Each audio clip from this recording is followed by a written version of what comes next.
భారత reserve bank మరో 2 కొత్త కరెన్సీ నోట్లను విడుదల చేయనున్నట్లు ప్రకటించింది. త్వరలోనే 100, 200 రూపాయల నోట్లను జారీ చేయనున్నట్లు తెలిపింది. ఆర్బీఐ కొత్త గవర్నర్గా సంజయ్ మల్హోత్రా నియమితులైన నేపథ్యంలో ఆయన సంతకంతో ఈ నోట్లు రానున్నాయి.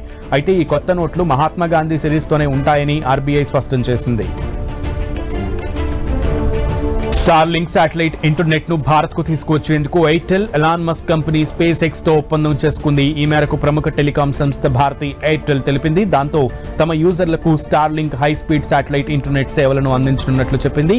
అయితే స్టార్లింక్ శాటిలైట్ కమ్యూనికేషన్ సేవలకు కేంద్రం అనుమతి ఇస్తేనే ఈ ఒప్పందం అమలు ఆధారపడి ఉంటుందని ఎయిర్టెల్ వెల్లడించింది.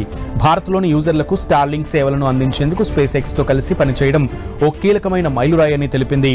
తర్వాతి తరం శాటిలైట్ కనెక్టివిటీని యూజర్లకు అందించాలనే తమ నిబద్ధతకు ఇది తార్కాణమని Airtel MD, vice chairman Gopal Vittal తెలిపారు. స్పేస్ ఎక్స్ తో ఒప్పందం నేపథ్యంలో భారత్లోని మారుమూల ప్రాంతాలకు సైతం హై స్పీడ్ బ్రాడ్బ్యాండ్ సేవలు అందించే సామర్థ్యం ఎయిర్టెల్ కు కలుగుతుంది. దాంతో ప్రతి వ్యక్తికి, వ్యాపారాలకు, కమ్యూనిటీలకు వేగవంతమైన ఇంటర్నెట్ లభిస్తుంది.